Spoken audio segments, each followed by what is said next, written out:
और वैसे भी दुर्योधन हमारे लिए विदुर काका के यहाँ से निमंत्रण आया था, विदुर जी के यहाँ से निमंत्रण। हाँ, उन्होंने लिखा था पत्र में कि अगर आपका इधर आगमन हो तो आप प्रथम भोजन हमारे घर करना। दुर्योधन ने कहा अच्छा जी हाँ।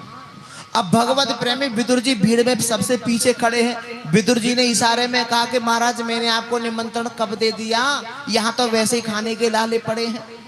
लेकिन भगवान ने इशारे इशारे में कहा कि चिंता ना करो, मैं तुम्हारे घर अवश्य आऊंगा, अवश्य आऊंगा। देखा, भक्त और भगवान की बातें इशारे में हो रही हैं सज्जनों। आहा, इसके पश्चात हरि भक्तों आचार्य सुखदेव जी कहने लगे कि राजन, दुर्योधन ने कहा कोई बात नहीं कन्हैया, हम भी तो देखते हैं विदुर आपको कैसे भोजन कराते हैं। भगवान कन्हैया बोले दुर्योधन ये हमें चिंता करने की आवश्यकता नहीं है, ये तो विदुर काका जाने और उनका जाने काम। अब देखिए जब इतनी बातें हो रही हैं तो विदुर जी ने अपनी पत्नी से कहा कि देवी तुम जाओ और जाकर के गोबर को चौका लगाइयो, कदली के खंभ सजाइयो, मैं देख करके आता हूं कि पांडवों के जीवन का क्या फैसला होता है। जाओ। देखिए पत्नी को तो भेज दिया। अब इसके पश्चात विदुर जी की पत्नी ने क्या काम किया, विदुरानी ने, कि सज्जनों गोबर को चौका लगाया, कदली के खंभ सजाए हैं। अब थोड़ी देर पश्चात विदुर जी भी बजरिया चले गए। सोचने लगे भाई कन्हैया को आगमन होएगा तो घर में कोई ना कोई भोजन की तो व्यवस्था होनी चाहिए। अब बजरिया में गए, कहीं ते खोबे के लड्डू खरीद रहे हैं, कहीं ते माखन खरीद रहे हैं, कहीं ते मिश्री खरीद रहे हैं। इसी के पश्चात उधर कुटिया में विदुरानी ने गोबर को जब चौका लगाया, कदली के खंभ सजाए, सारे कार्य जब निवृत्त है गई तो सज्जनों दरवाजा बंद किया मुख्य द्वार को और स्नान में तन्मय हो गई विदुरानी। भगवान कन्हैया गए हैं किधर, विदुरानी के द्वार की ओर, कुटिया की ओर। अब देखिए श्री कृष्ण नंगे पग जा रहे हैं, चरणों में चरण पादुका नहीं है। क्यों? क्योंकि भगवान के लिए भक्त का घर मंदिर के समान होता है। देखा कितने बड़े दयालु है भगवान, नंगे पग जा रहे हैं भक्ति के यहाँ और द्वार पे पहुंचे हैं तो दरवाजा खटखटाने लगे, आवाज लगा रहे हैं काकी काकी काकी ओ काकी।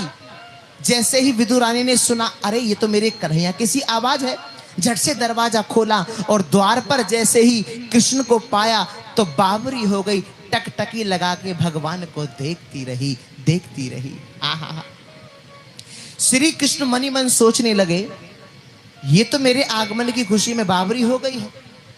भगवान ने अपनी चुंदरिया ली और लेकर के विदुरानी के ऊपर फेंक दिया और विदुरानी ने उसे ओढ़ लिया। अब बहुत देर हो गई, टकटकी लगा के एक दूसरे को देख रहे हैं, भक्त भगवान को और भगवान भक्त को।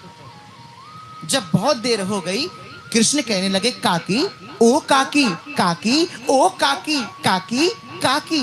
अरे लाला हाँ, अरे कन्हैया तुम द्वार पे खड़े, अरे भीतर आओ कन्हैया। भगवान बोले आप भीतर लेके जाओगी तभी तो जाएंगे, आप तो द्वार पे ऐसे खड़ी हो गई मार्ग रोक के। ना ना रे कन्हैया मैं भी कैसी बावरी हूं, आओ भीतर आओ। सज्जनों श्री कृष्ण भगवान को विदुरानी भीतर ले गई और ले जा करके लकड़ी का पटरा लेके पूरे आंगन में कृष्ण भगवान को नचा दिया है, पूरे आंगन में। जी हाँ, लकड़ी का पटरा लेके कहने लगी विदुरानी लाला यहाँ बैठो, यहाँ विराजो। जैसे कन्हैया बैठने लगे फिर विदुरानी कहने लगे नाना कन्हैया ये जगह पवित्र नहीं है, इधर आ जाओ यहाँ बैठो। जब यहाँ बैठने लगे नाना कन्हैया ये भी जगह शुद्ध नहीं है, यहाँ बैठो। जब इधर बैठने लगे नाना कन्हैया ये भी जगह पवित्र नहीं है, कन्हैया आप यहाँ विराजो। सज्जनों लकड़ी का जो पटरा है वो सीधा ने उल्टा बिछा दिया, उल्टा, और श्री कृष्ण उसी पटरे पर विराजमान हो गए। बोलो द्वारकाधीश भगवान की विराजमान हो गए। सज्जनों हम किसी के घर जाते हैं ना, हम जब किसी के यहाँ जाते हैं तो हम ये देखते हैं कि सामने वाला हमें कहाँ बिठा रहा है, उसके घर में कोई बैठने की अच्छी सी व्यवस्था है कि नहीं, उसके घर में सोफा सेट आदि है कि नहीं है, हाजी के ना जी। लेकिन भगवान को देखिए जो जगत का मालिक है, जो विश्व का मालिक है, पूरे वर्ल्ड का मालिक है, जिसकी कृपा विलासिता से सारा संसार प्रपंच होता है, जो कड़कड़ में विराजमान है, जो मेरे पिताजी का भी पिता है, जो आपके पिताजी का भी पिता है। कह दो जय श्री कृष्णा। आज वो श्री कृष्ण उल्टे पटरे पर बैठे, उल्टे पटरे पर बैठे साहब। जी हाँ, हमेशा एक बात ध्यान रखना, हमेशा घर में चाहे सोफा सेट क्यों ना हो, घर में चाहे सोफा सेट हो, चाहे डिनर सेट हो, समझ में आ रहा है ना? घर में चाहे सोफा सेट हो, घर में चाहे डिनर सेट हो, और घर में चाहे मेकअप सेट हो, अगर माइंड आपका सेट ना हो तो आप कहीं भी सेट नहीं हो सकते। के दो जय श्री कृष्णा। मतलब माइंड सेट का मतलब समझ रहे? एकाग्र चित्त। ना तो मन आपका कथा में लगेगा, ना मन किसी तीर्थ में लगेगा, ना मन मंदिर में लगेगा, ना मन घर में लगेगा।